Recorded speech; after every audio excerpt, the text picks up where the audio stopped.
going on, guys? JSGC here, and we are here for another Manchester City match reaction, my first match reaction of the season. Really looking forward to this upcoming season as well. Manchester City pulling in a fantastic performance at Stamford Bridge that's made me just really look forward to the upcoming season. So before I do crack on with this video, make sure, like always, if you are enjoying the content, do subscribe to my channel. It is free to subscribe. Plenty of City content to come for you guys to enjoy throughout the season. Also, don't forget social media links. They're in the description. If you want to go and follow me on my Twitter, Instagram and TikTok, email also in the description too. If you want to hit me up for any sponsorships for any videos or any general business inquiries, don't forget to leave a thumbs up. 100 likes is the aim, and do let me know your thoughts as well in the comments below. So we're going to crack on with this match review, match reaction and match analysis of Manchester City's very near perfect performance here at Stamford Bridge, because I don't want people to forget just how much Manchester City struggled last season when taking on top 6 opposition. We couldn't find ways to turn losses into draws and draws into wins. It was an area where Manchester City just didn't look particularly that strong, and it caused concern several times last season. Yet we've come about here, first game of the season. Chelsea haven't really got anything to lose under a new manager, and Man City have managed to come in, teach Enzo Maresca a lesson and teach Chelsea a lesson, and show the Premier League that the motivation's very much still there, and Manchester City do mean business this season. Let's not forget, Man City's main man, everything runs through Rodri. Not in the squad today because he's only just returned back to training with Manchester City after he's not done any pre-season with Manchester City after being on holiday and winning the European Championships with Spain. How much did Man City struggle last season with no Rodri? We looked so subpar, it was unreal. Yeah, I didn't see any of that this afternoon. City have clearly been working really hard over the last 4 to 6 weeks to ensure that if you're not going to go out there and sign a player who can replace Rodri when he's not available or complement Rodri when he is available, then you need that options in your squad already. And Kovacic shown today that he is ready to take on that responsibility for Manchester City. He dictated the pace of that game, in particular in that second half, really well, and Manchester City found a really good balance between knowing when they needed to defend and when they needed to attack. Now, Chelsea did have opportunities. You're always going to have opportunities against Manchester City whilst we've got Pep Guardiola in charge, because that's how he plays. He wants to play a very expansive, very expressive, very attacking-minded style of football, which means when you're wanting to attack, you have to commit. And when you commit, means there's going to be space that Chelsea utilised, just didn't utilise it very well. In particular, in them fine moments in the game, the differences between a Bernardo Silva being onside for the build-up for Erling Haaland's goal and Nicholas Jackson not timing his run and being offside when Ederson spilled from a shot from Cole Palmer to stroke it into the back of the net. They're the fine differences between City and Chelsea this afternoon. Now, it wasn't a perfect 10 out of 10 performance from Manchester City, but it was a very well-managed performance, and these are the kind of performances that you need to put in when you're taking on a top 6 side away from home. The performance that we put in today with no Rodri was a fantastic performance. It's the kind of performance where I would be confident if we went with that team and we went to Old Trafford that we'd be able to beat Manchester United, that would be able to go to the Emirates Stadium and take a result from Arsenal, that would be able to take that team to Anfield against Liverpool and again manage to pull off a result as well. It was a very good performance from Manchester City,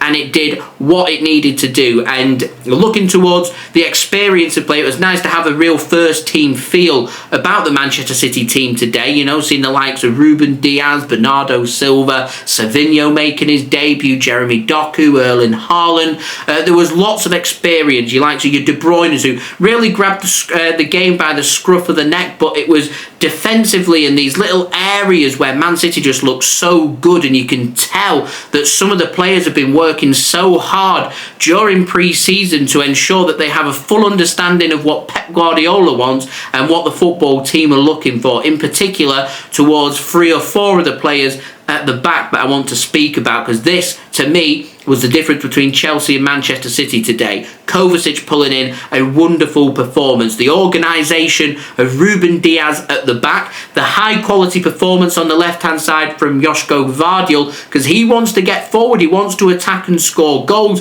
but he's stuck with his job. He had a job to do on Cole Palmer, and Cole Palmer was creating opportunities, but he didn't look at his scintillating best, and Josko Gvardiol did a brilliant job in dealing with that threat from Chelsea's right-hand side and Manchester City's defensive left-hand side. I was a little bit concerned in my preview in the build-up to this game. I wanted Nathan Ake to start to shore up Manchester City's defence, because defensively I think Josko Gvardiol can be a little bit suspect. He's a very attacking player who wants to get forward, but you look at the job that he does for his country and what he was doing for RB Leipzig when he played for them. He's a centre-back. He's a defender. He knows how to defend, and I wanted to see a more complete defensive performance. And last weekend, I thought that Josko Gvardiol didn't have his best game for City in the Community Shield against Manchester United. However, he had a wonderful defensive performance here, a performance that he can really build upon into his second season with Manchester City. Same can be said about Kovacic as well. Now, the other couple of players that I really want to speak about here is Phil Foden, coming on from for Savinho, because in the first half, it's so unfortunate that he picked up that knee injury, because Savinho looked so embedded in that Manchester City team. He looked so good.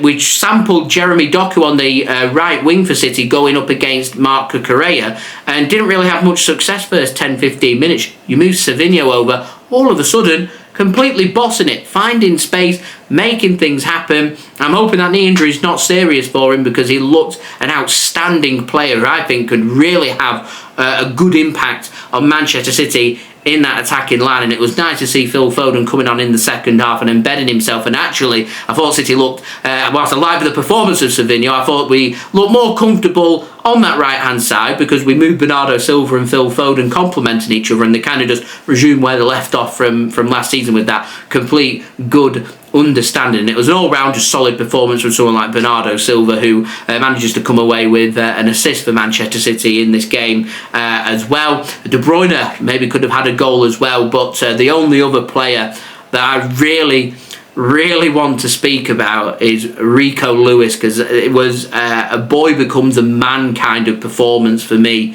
in this game today. He was absolutely brilliant all over the place. He knew when to get forward. He knew when to defend. I watched in the first half him move Man City into a 4 at the back. They take the ball, and within 2 seconds, I counted it, 2 seconds, he went from defending into wanting to attack, and you see Man City's shape on the back 4 go here. Rico Lewis is over here on the right-hand side. He inverts. He goes into midfield. Now, you'd expect him to sit alongside Kovacic and occupy more as a back 5 rather than a back 3 for Manchester City. Rico Lewis knows the balance of when he needs to move into defensive midfield to complement Kovacic. He knows when he needs to drop deep to defend for Manchester City, and his defending at times today was absolutely brilliant, spot on. It was a good ball played at 1-0 where the ball was played across the 6-yard box. He knew where he needed to be to put it out for a corner. Excellent reading of the game, great understanding. He's a player that's far above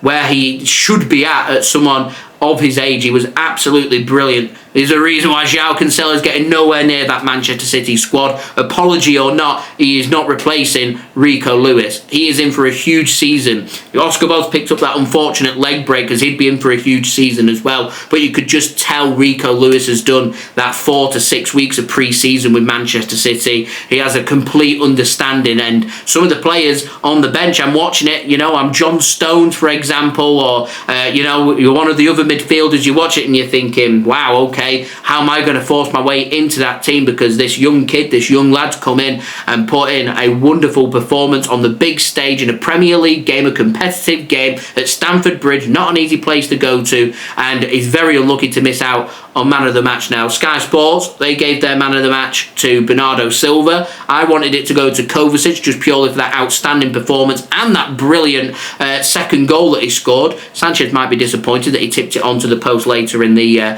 second half. himself, but couldn't work it onto the middle of the post or the outside of the post, or tip it round for a corner onto the inside of the post and into the back of the net. But to me, Rico Lewis was right behind Kovacic in taking the credentials for man of the match there for Manchester City. He was absolutely outstanding, and that performance from City, Haaland did well, grabbing his opening goal for City, and also Ederson keeping a clean sheet too, along with that lovely strike in the second half from Kovacic. It's just a wonderful performance. It was the finest of margins in this game that City have made count, and to me, it's made me so excited for the Premier League season. It's made me excited to be able to watch Manchester City week in, week out now, competitively, doing what they do best, and that is playing complete, total football. And all I can think about now is get me to Saturday and get us to the Etihad Stadium playing against Ipswich Town. I can't wait. Really looking forward to that. It was a fantastic team performance from City, so huge kudos to them and all the hard work that goes in behind the scenes to provide such a wonderful performance, a wonderful win, and we're up and rolling now for the Premier League season. Defence starts very much here. Picked up a brilliant win away from home against Chelsea. Statement sent out to the rest of the Premier League. What we want to do now is continue to build on that. 3 big games coming up before we hit the next international break. Take things one game at a time, because we're only playing once every week rather than every 3 to 4 days. So all you need to think about, next home game against Ipswich Town, see if we can get another +3 points on the board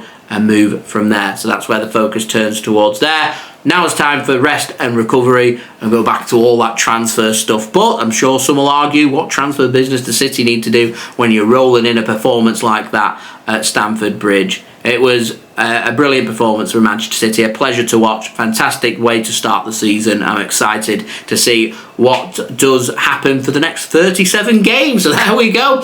That has been today's video. I hope you enjoyed the video. If you did enjoy this video, please do leave a thumbs up. 100 likes is the aim. Do let me know your thoughts as well in the comments below. Who was your man of the match? Who do you think could have played a little bit better? What can City do a little bit differently to make it into an even better result and performance next week against Ipswich Town? Let me know in the comments below. Don't forget as well to subscribe if you're new around here. It is free to subscribe. Press that red button, press the bell, and put your push notifications on. Plenty more City content to come throughout the season. Also, don't forget as well, social media links there in the description if you want to go and follow me on my Twitter, Instagram and TikTok. Email also in the description too if you want to hit me up for any sponsorships for any videos or any general business inquiries. And I'll see you all again real soon for the next video. So I've been JSGC. Thank you everyone for watching. I hope everyone is safe and well. Peace. Ciao for now.